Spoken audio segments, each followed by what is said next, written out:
Hey, what's up, everybody? Welcome to the White Knuckle Podcast, powered by Ozonics. Undetectable, undeniable.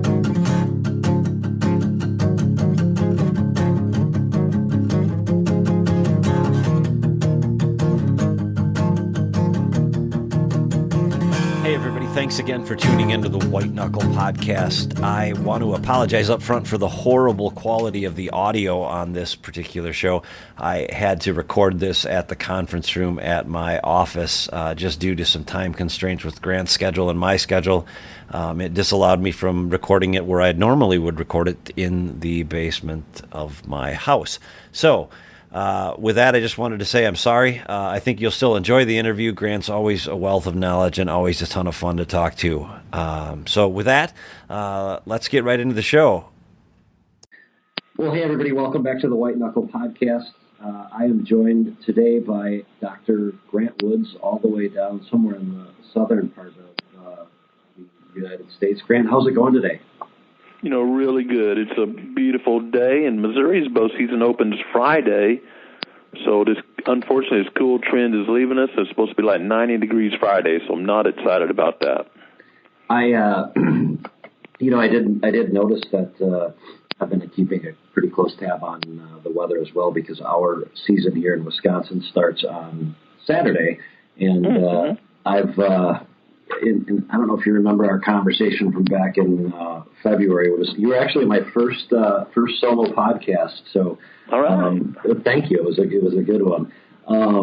But since then, I've decided to give up my private ground and let the boys and Mom hunt that, and I've joined the ranks of the public land hunters, and am looking forward to partaking in the public land. So I know that from what I've been told, early season, which is what I'm hoping to talk to you about today, is one of the better times to hit some of that public ground, because there's not as much pressure that time of the year, because, well, it's going to be 80 to 90 degrees like you just mentioned. So I'm going to be off the next week chasing whitetails on public ground here in Wisconsin, in different ground than what I'm used to, but we'll get into that in a little bit. You said your season opens on Friday? It does. Okay. That's exciting. Yeah. Missouri opens September 15th every year, statewide, north to south, and guys in the southern part here, we're very dry, and it's going to be warm. Been doing some scouting, and right now, we're so dry that if you can find a food source, any food plots that still have food, there's no ag down in this part of the state, or acorns are starting to fall, you're going to find deer sign. Gotcha.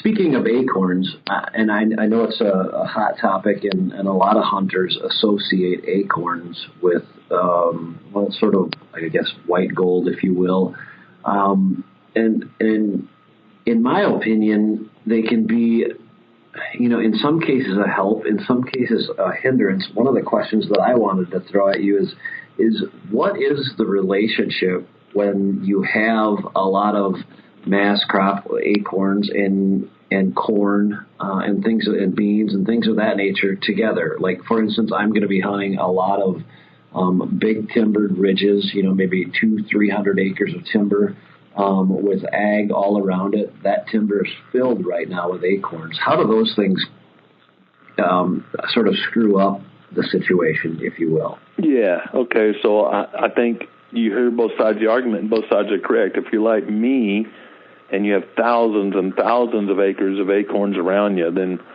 it's bad, because it's difficult to pattern deer. Acorns, are acorns. It's not like deer is going to select one over the other.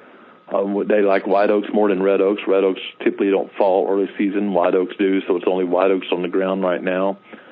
And it's not like one particular tree is going to be a lot better than the other, so it's really difficult to pattern deer. If you're in an area like western Kansas, maybe parts of Wisconsin or somewhere where acorns are kind of limited and they start falling, gosh, it's like having a natural feeder, because deer love acorns. They're going to abandon corn and soybeans and go to acorns if they're ripe and fresh.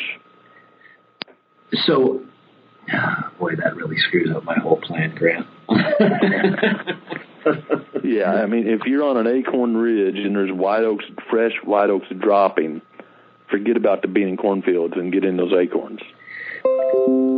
Let me ask you. It makes it difficult because deer bed and feed in generally the same area.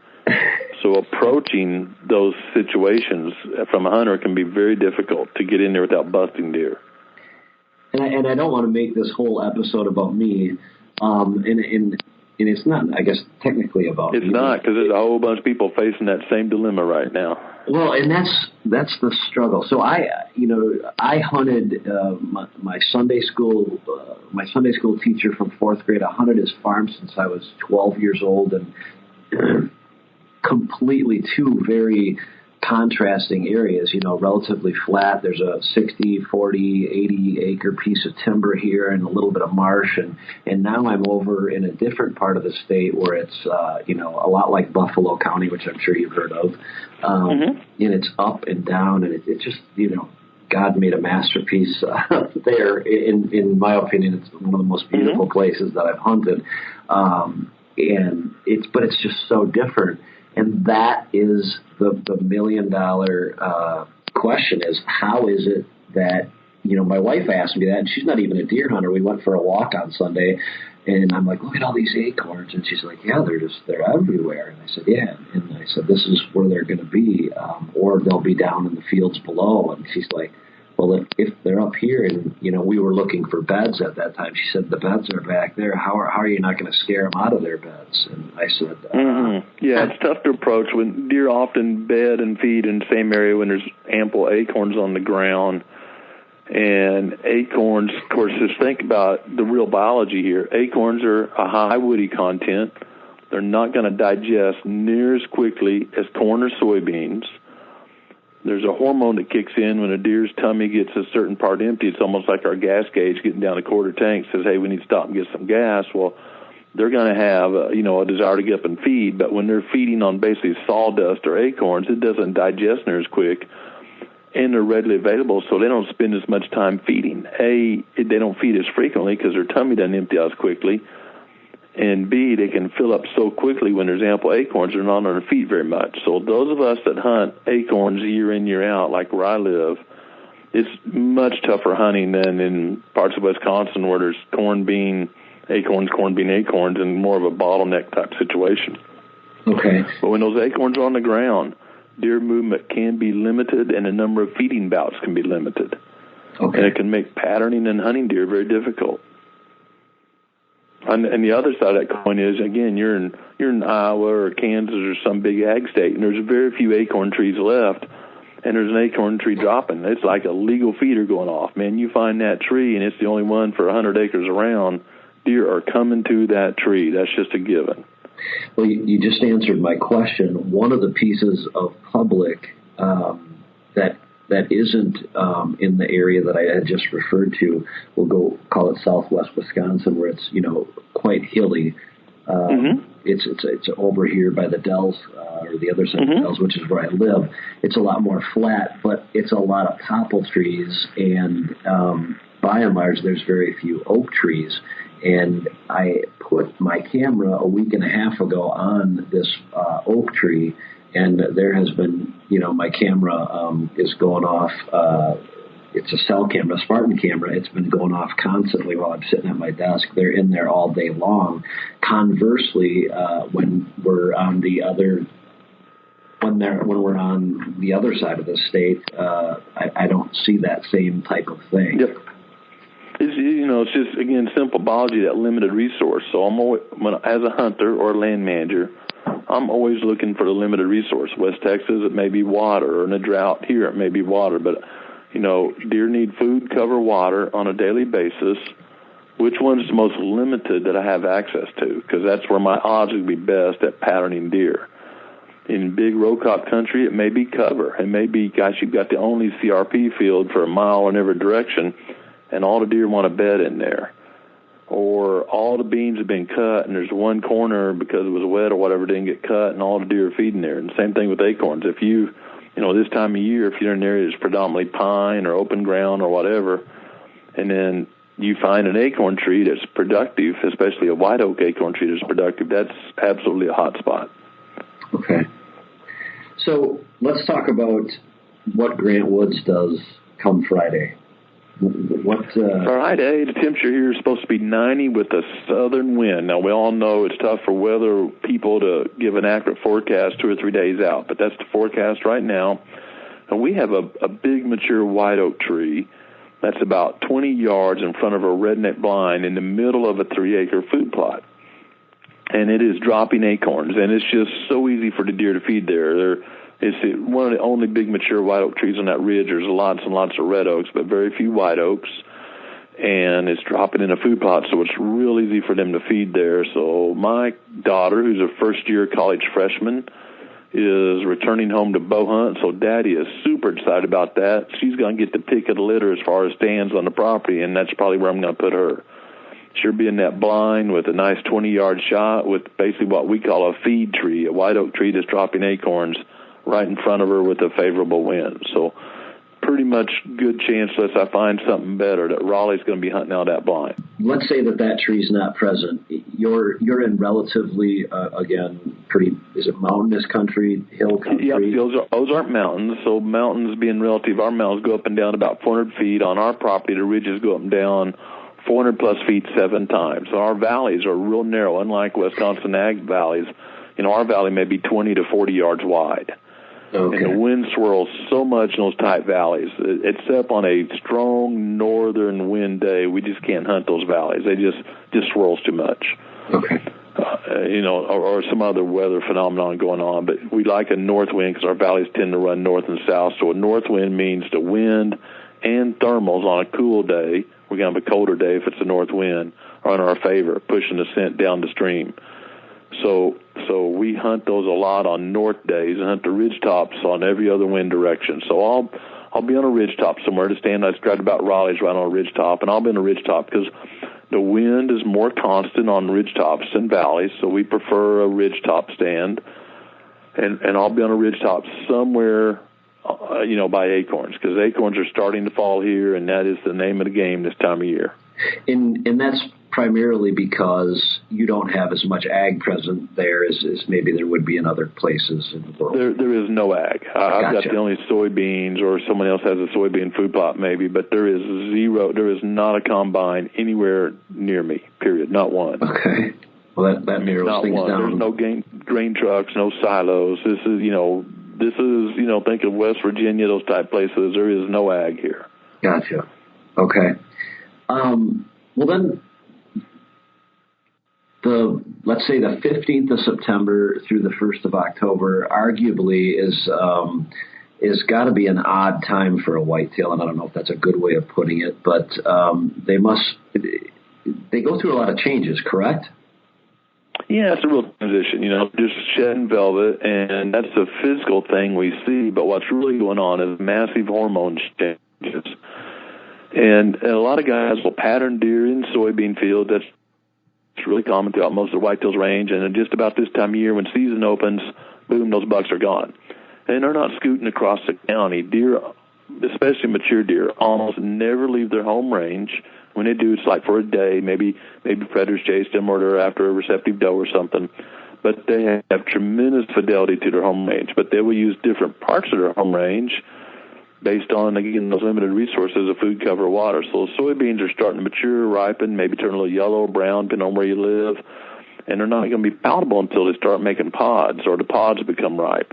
Mm-hmm. So deer are switching, and now acorns are starting to fall, or corn's ripe, or whatever, depending on where you live. And they're changing patterns. So many guys pattern big bucks in the back of a bean field every year. I don't know why they don't learn. Then come about this time of year, that pattern changes, but the hunters don't change, and they're upset because they don't see the deer. I'm always looking forward. What's going to happen in the next week or two? And between now and October, more and more acorns are going to fall here. I'm going to be hunting in the timber. And if we don't get some rain, I'm going to be hunting water sources.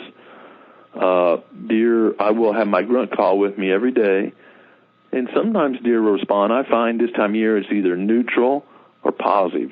Now, if you got a deer 50 yards away and he didn't know you're in the world, and all of a sudden you toot your grunt call really loud, you're going to blow him out there.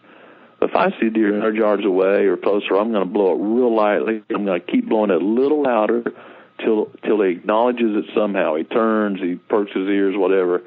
And then I'm going to let it go. And he's either going to come to me to just investigate it, or he's going to be neutral. He's just going to stay there. So I will have my grunt call with me every hunt. There's a lot of foliage on trees, so you can get away with a little bit more movement this time of year.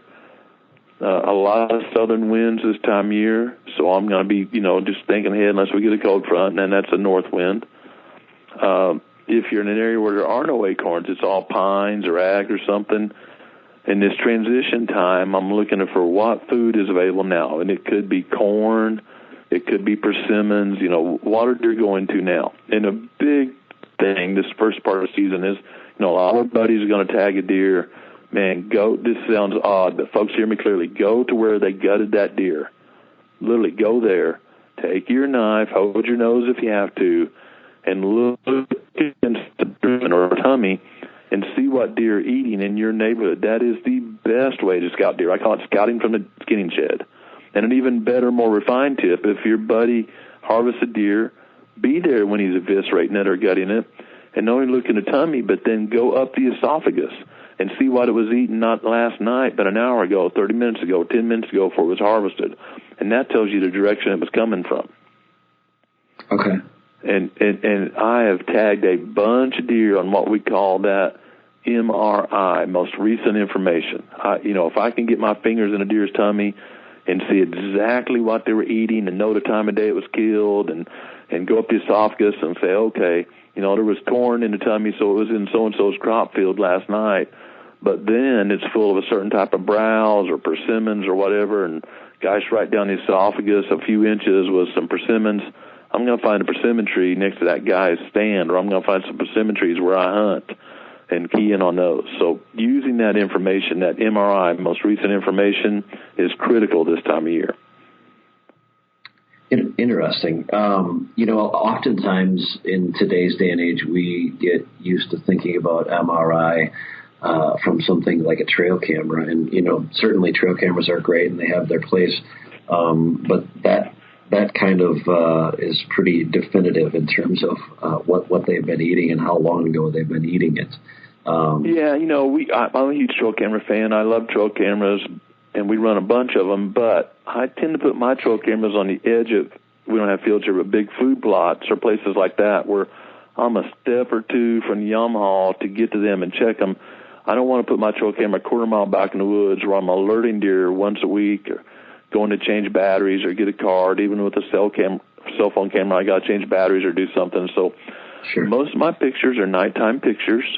I don't set them up by my tree stand because I don't want to condition the deer. Deer are very conditionable, like Pavlov's dog, if you remember that old research. Deer are very conditionable, and we condition them to avoid areas they associate with danger or avoid areas they associate with human scent in most cases. So my trail camera's on the edge of large food plots, and deer are probably going to be there at night, especially mature bucks. I'm seeing what bucks are in the area, which way they're coming, which way they're going. And hopefully I know the land well enough to say, well, gosh, that buck's here, and the closest bedding area's over there, and his easiest path of resistance is down this ridge or whatever it is. He's going to cross the creek here, whatever it is. Put the pieces together with my woodsmanship skill and move in and hang a stand or a blind and hunt. But if I put my camera right where I'm hunting, I'm likely to condition the deer, especially mature deer in that area, to avoid that area in daylight, and I'm defeating the purpose. Right. Do you think that trail camera pictures oftentimes can be interpreted many different ways? Sure. When I say, yeah, okay. And when I say that, I think of a recent example, and that's I got a buck that I felt like I found his bedroom, and I put a camera up about 75 yards from there and then got out of there, and it is a cell cam. It's an hour and a half away from where I live. And it took 4 days, and 2.5 hours before dusk, there he was, and he's a good buck. And I thought, I got to have him in his bed. And then I got to thinking about it, and I thought, well, there's a bunch of acorns there, and certainly that doesn't mean his bed isn't there, but he could have gotten up to feed on acorns. Is that possible? I would combine what you see on a trail camera image with your knowledge of the local area.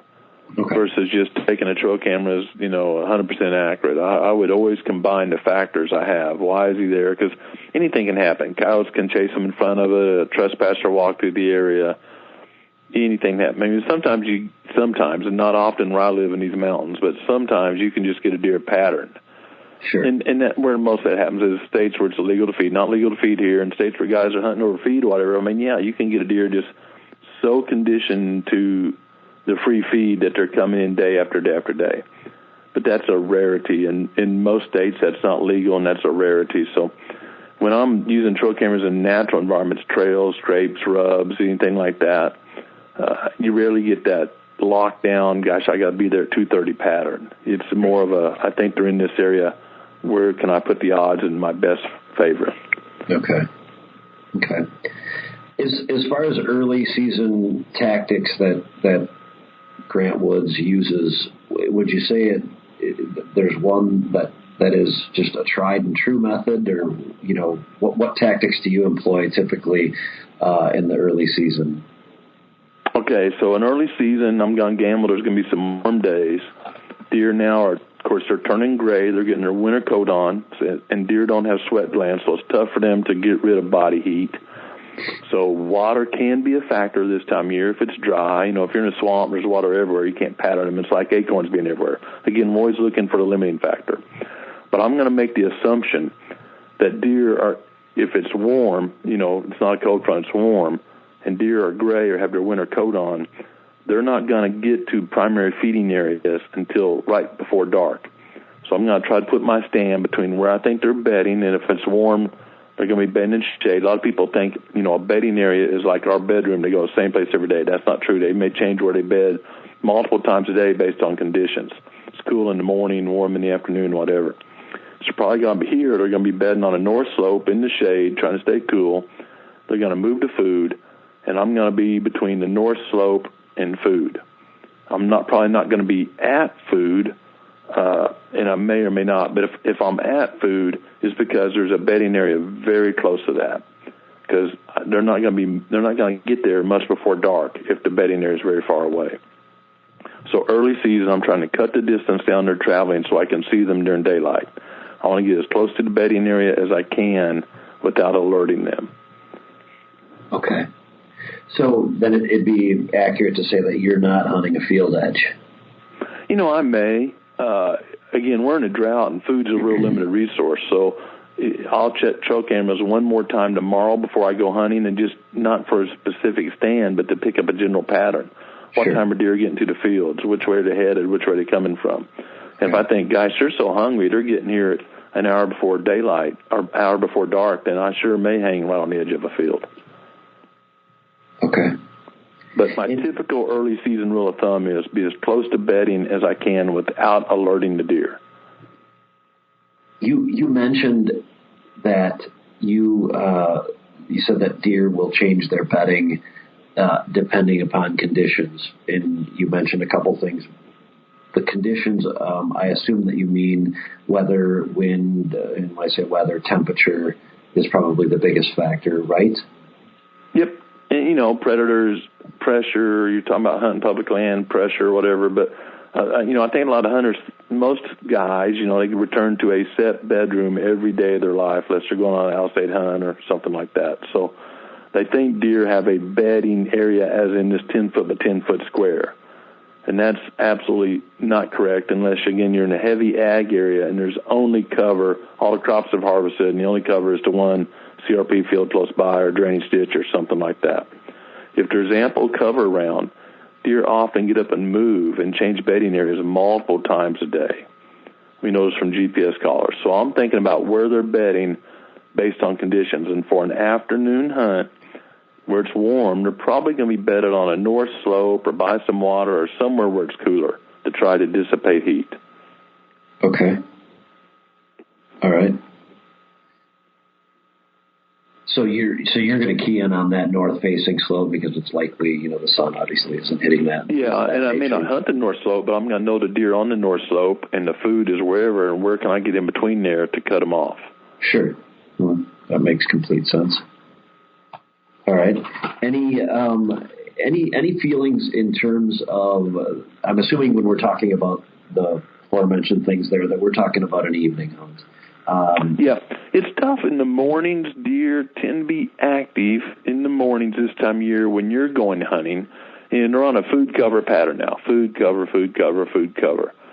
And so if you bust them getting into your stand in the morning, to have a good early season morning stand, you need a backdoor approach, which I don't have really good backdoor approaches on my farm, but you need to be able to come in away from where they're feeding, okay, and get between there and their bedding area. You can't get to where they're feeding because they're going to be feeding come daylight, so you're going to bust them out there.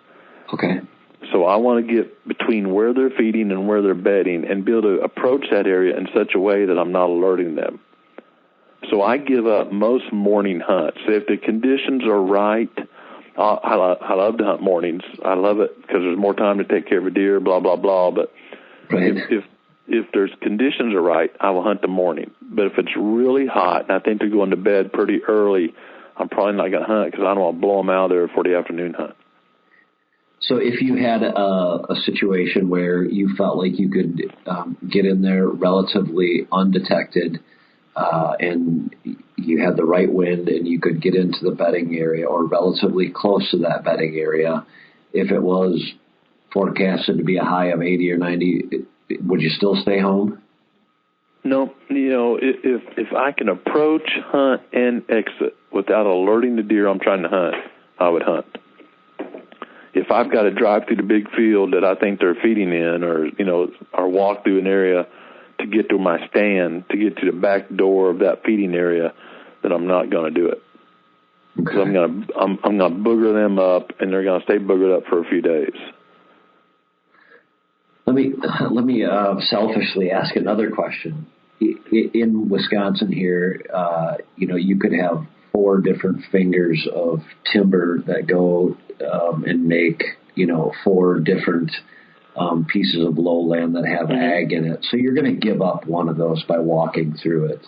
But let's say in the perfect world you were able to, so you're going to blow one of those out. And let's say that the one you blow out is probably the lowest in terms of use at that point in time. Do you still think that it would still be worthwhile to try that morning hunt, given that you're still going to blow one of 4 fields out? There's so many factors here. How many days do you get to hunt? You maybe say, hey, I got a week to hunt, and I've got to go do the National Guard service or, whatever it is. So I'm blessed that I get to hunt a fair amount, but I hunt on my own land primarily. Gotcha. So if I'm blowing out deer, I'm going to pay for it for weeks, if not the rest of the season.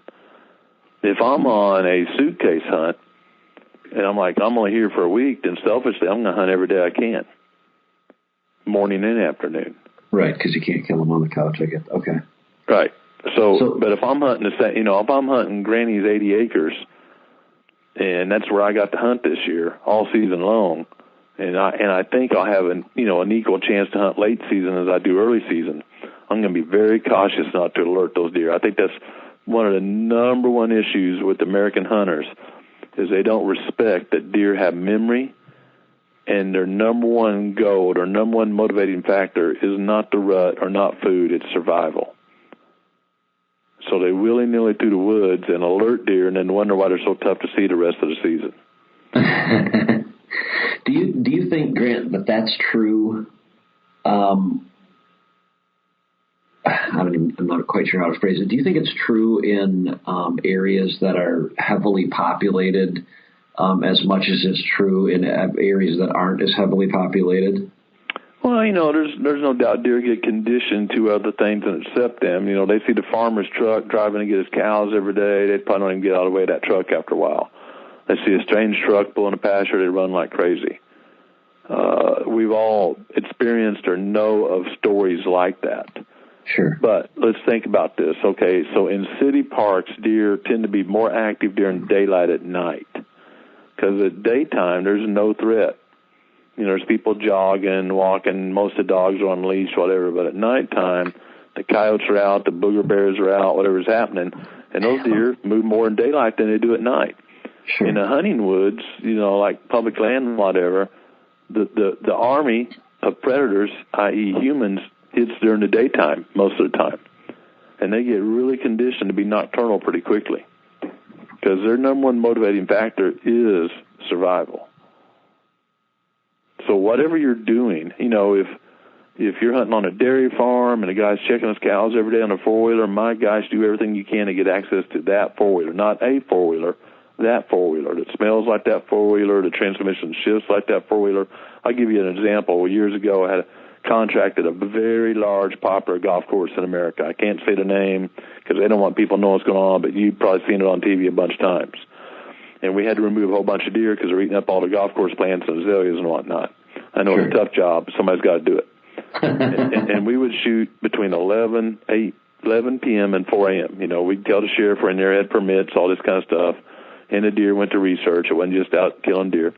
We love golf because I don't know how to play golf, but I love shooting deer on golf course because it's all par one. You know the yardage of everywhere. And we call it par one.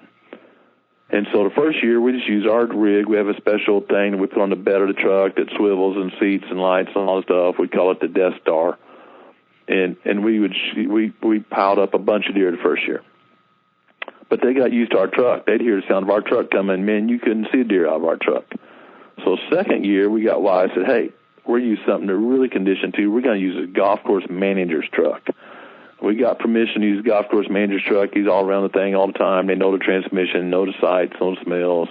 And we're right back in the game. Our productivity jumps way back up again. When I say productivity, I'm talking about deer killed per hour. We're doing this for a living. This is not hunting.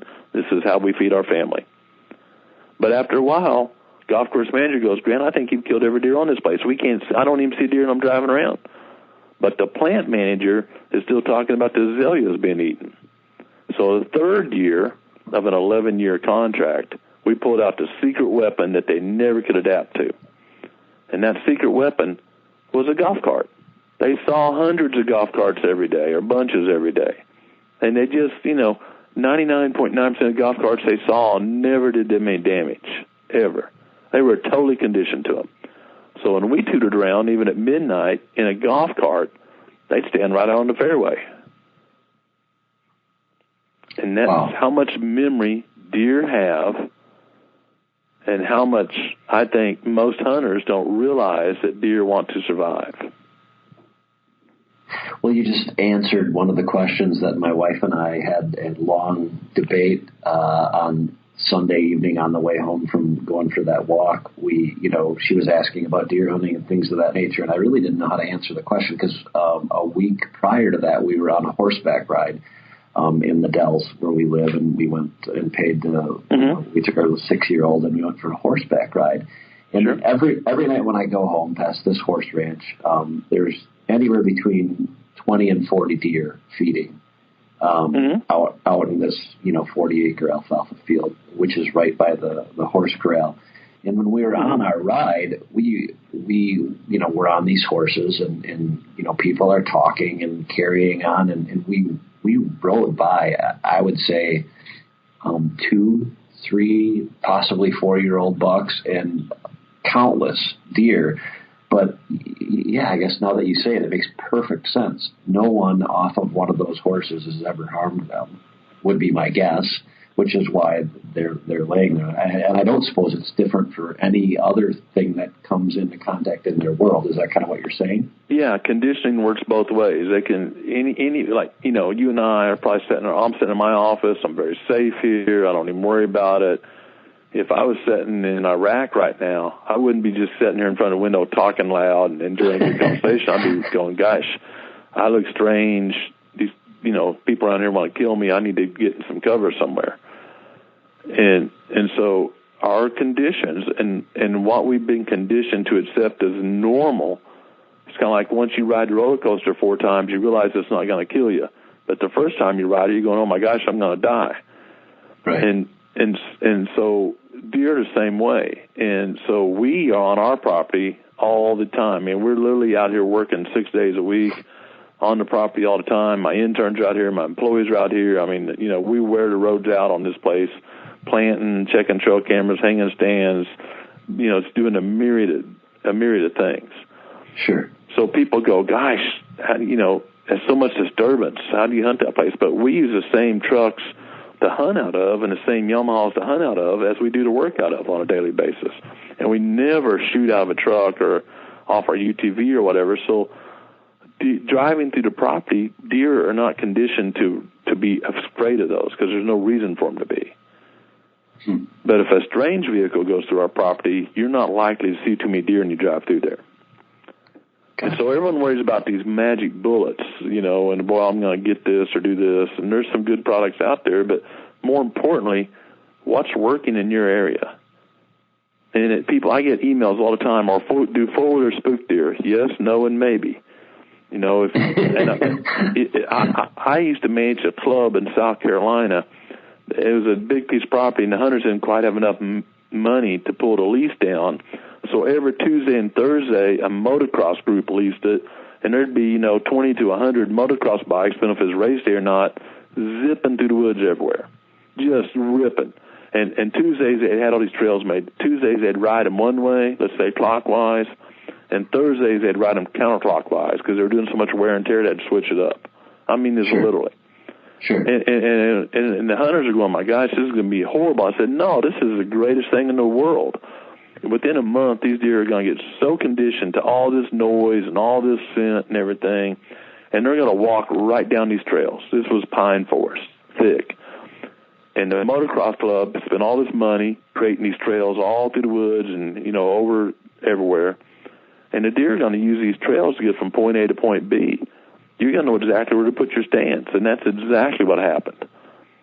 And the deer were used to all kind of noise and congestion on these trails, and once the hunters figured out how to use that to their advantage, it was awesome. Neat. And I'll give you one last example. I work a lot of times on military bases, and there's a couple of real great lessons here, but there will always be a pile of deer feeding on the downwind side of the rifle range, always on the downwind side of the rifle range. And I've seen this. I'll see 100 troops out there practicing automatic weapons. I don't know, I can't even estimate how many shots going off, but it's in the thousands.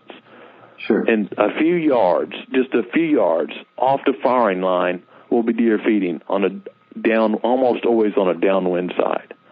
Well, they're totally conditioned that all that noise and bullets people would think guns don't spook deer. Deer don't have any idea what a gunshot is. They just know it's loud. They don't associate that with a gun. They didn't go to Bass Pro and say, oh, that's a Winchester. They don't have any of that knowledge. None. There's no reason for them to fear that. So there's thousands of rounds going off, automatic weapons, all kind of scent. Why are they feeding on downwind sides? Because the wind blows the powder residue downwind, powder is nitrogen, and those plants are way more fertilized than the upwind side. Oh.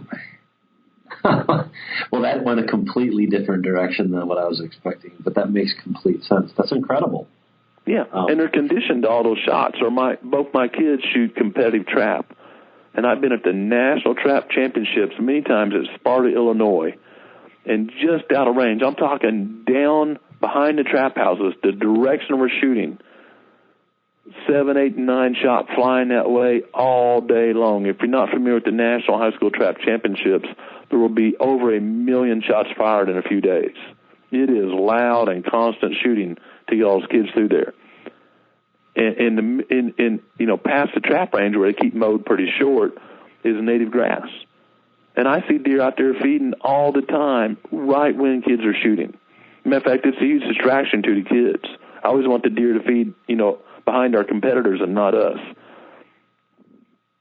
Yeah, right. And the muzzle is pointed right at these deer. Now, the shot's not flying that far, but the muzzle is pointed right at these deer, and they're out there feeding because they're conditioned to it. They hear shots every day at that range. The nitrogen that you mentioned, I think it was nitrogen is what you said, yeah, right? Yeah, a component of gunpowder is nitrogen, or nitrous compounds anyway, so it blows on the predominant downwind side, and there's usually no food plots or fields right next to a gun range on a military base, so it's poor habitat.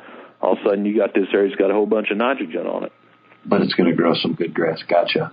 It's going to grow something anyway. Right. One other thing that I had written down that I wanted to ask you about, a lot of people know you for the fact that you're a deer biologist, and certainly Growing Deer TV has been around for a long time. I believe it's the longest running show of its kind, correct? I think it is, yeah. I think we're the only show that's, we make a new episode every week, 52 weeks out of the year. I think we're the longest show that does that. I think so too. And it's been a great show. I love watching it. As a matter of fact, I just did a podcast interview with one of our newest team members for White Knuckle Productions on the web show side. And his son is a huge fan of yours, and I got the chance to talk to him for a little bit prior to us starting the recording, and couldn't stop talking about your show, and I absolutely loved your show. And he met you this year at the Illinois Deer and Turkey Expo. Okay. He was lucky enough to, I think his second bow kill was a 205-inch Illinois. I remember that young man. It was a beautiful deer. Oh, do you? Okay, yeah. Dude, Troy, it was a beautiful deer. Yeah, his dad is a veterinarian down in southern Illinois, and they just love the show. But as I was saying, a lot of people know you for the show and for the fact that you're a biologist, and you still do a lot of habitat work and things of that nature, correct? And consulting. Tell us about Grant Woods the Hunter. Certainly, I'm going to guess because of the man that you are, that you're certainly someone that I've known to be of strong core values and ethics. What is it that you do to prepare yourself for the season? Maybe not just mentally or anything like that, but I'm talking about shooting. How often is it that you're practicing? And then I guess as a follow-up question to that, what is your favorite, or what is, in your opinion, the best shot that someone could take with a bow and arrow at a deer? Okay, well, great question. Yeah, I love shooting a bow. I love watching arrow flight, all that stuff. I've shot a bow since I was probably 6 years old. My dad made me a homemade bow and just kept shooting. The biggest deer I've tagged with a bow been with recurve bows back in the day. And one of them was at 3 yards, one of them was 7 yards. I like to get close to deer. That's just a big thrill for me. I shoot a compound now. I shoot a prime, and guys, I shoot almost every day. It's a rare day. I mean, I'm traveling or family issues or something, but I try to shoot every day I'm home. I'm sitting in my office now, which is a metal building, and there's a shop on the back and a big, like 12-foot or 16-foot garage door and a deck that goes out inside, like an inside building. So I stand on that deck and open up that shop door, and I've got some targets down range of that.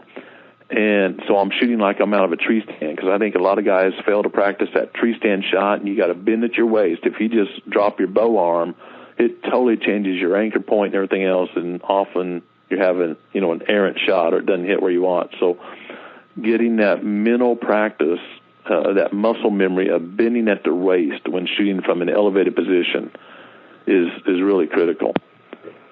And then I'm big on practicing at shooting at the bottom third. I shoot morel targets, and I'm shooting the bottom third. My bottom thirds are worn out, and the top is just the holes where the errant arrow went. But I shoot the bottom third and just get that mental image of shooting the bottom third.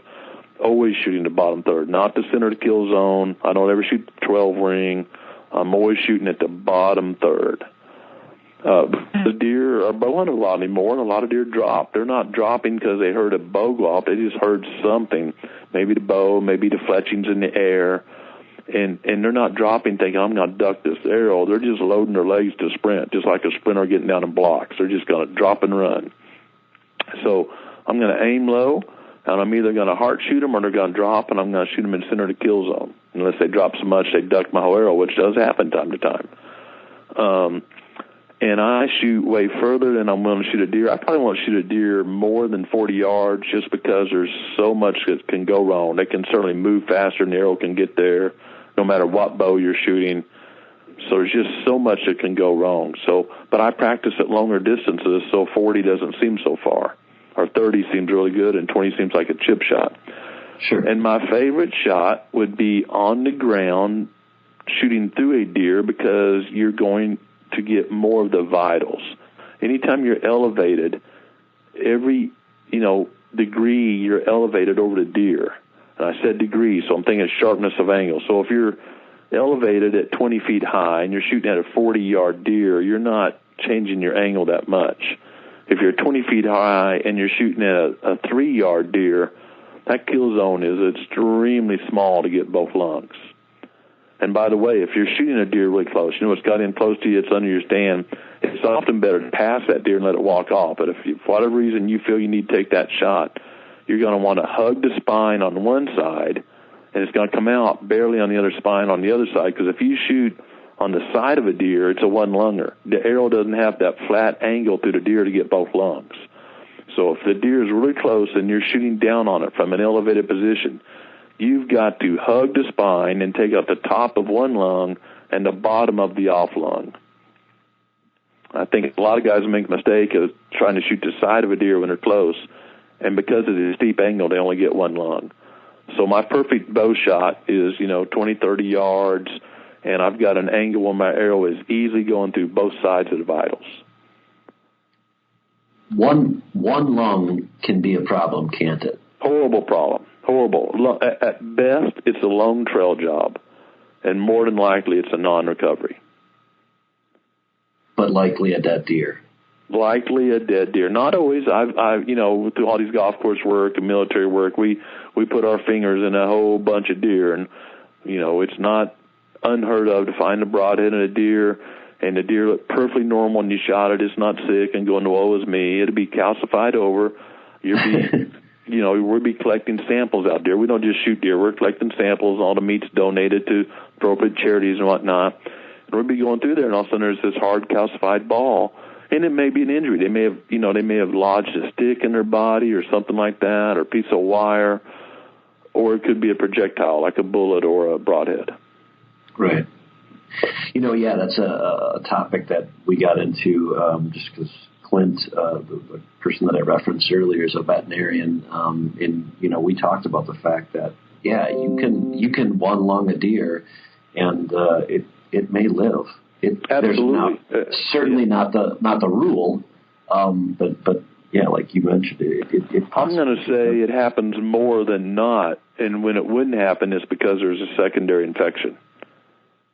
Oh, really? Okay. If you deflate one lung and there's no infection, I think that deer's got a better chance of surviving than not. Okay. Well, great. I've taken a lot of your time, and I appreciate you dealing with all the technical difficulties that we had to begin with. And as always, it's been a sheer pleasure. I want to ask you one question that I'm sure you get asked 100 times, and I hope it's not redundant and boring. But if Grant Woods has to pick one particular time that he's in a tree in terms of a date on the calendar or days on the calendar, not necessarily, I know weather and all those things, being equal. Yep. Let's say, when would it be? Normal what conditions, everything being equal, I'm going to go, and this surprises a lot of people, late season. So the negatives of late season are there are fewer deer, right? There's been more hunting pressure, more four-legged predators, all that kind of stuff.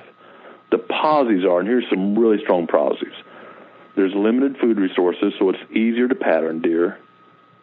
If you're in an area that has any kind of quality habitat, female fawns will reach puberty. They weigh about 70 pounds or more, so some of them will reach puberty still during hunting season. And unlike does, a lot of times when does become receptive, they will leave the core of their home range, not leaving their home range, but the core of their home range, and go bucks around their fawns. So it's really tough. I hear guys all the time say, boy, there's 20 does coming out in this field. The bucks are going to be there. I got the rut whip this year. That's not true. Those 20 does and fawns are not the does you want to be seeing. Because when a mature doe becomes receptive, she often separates herself out from the maternal group.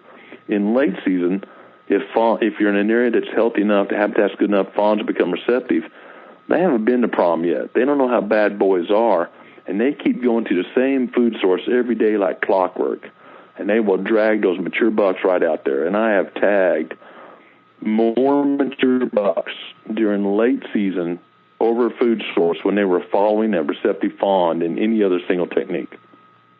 So Tracy, my wife's Tracy cracks the whip and says, you're hunting too much. You only get to hunt a couple of weeks this year. It's probably going to be in the late season. Well, I guess, it makes perfect sense. They're going to be to a certain extent, a slave to their stomach, but more importantly, a slave to, well, what it is that guys are motivated by, I guess, right? Well, they're patternable. In many cases. The secret is they're patternable. So in the rut, deer are not patternable. Bucks are expanding their range, so they're not patternable. Does are changing their daily habits, either to avoid bucks or get with the right bucks, so they're changing their pattern. And, travel corridors or thick cover areas are the best bets you can have right during the rut. Any final thoughts, marching orders? Everyone, guys, have a great season. Let's think about our fellow hunters impacted by the hurricane and all the wildlife. We hear all this media about the people, and that's certainly the primary concern. People always trump wildlife, but think about the habitat destroyed in Texas. There was more area covered by water than the size of Lake Michigan. That area is devoid of food right now for critters. So it's a huge, huge wildlife stress down there. And the same thing in Florida, the Florida key deer, and those are endangered species, and there's some wicked stuff going on habitat-wise. So let's remember those folks and help them where we can, and everyone have a safe season. Well, there you have it, my conversation with Dr. Grant Woods. Thanks again, Grant, for taking the time to speak with us. I hope all of you enjoyed the show. And don't forget to check out Grant's show, Growing Deer. You can find it on their YouTube channel, of course, right on their website, and Roku and several other places digitally. So don't forget to look him up. There's always a ton of helpful information, and they do a great job down there in southern Missouri. Managing habitat, and he has some great ideas and puts them to use there on the proving grounds. So with that, I'll close out the show today. I want to remind you, we still need your reviews. So do me a favor, go to iTunes and give us a review. If you don't know how to do that, just go ahead to the iTunes store and go to podcasts, type in White Knuckle Podcast, and from there you'll be able to subscribe to our show, and every time we produce an episode, one will get downloaded right to your device, and that is the place where you give us a review. The same would go for Stitcher or Google Play or any of the other different avenues that you can get podcasts recorded. Before I let you go, I want to say welcome to hunting season again, and make sure you're safe out there, wear your harness, and everybody just have a bunch of fun. That's about all I have for today. Jason out.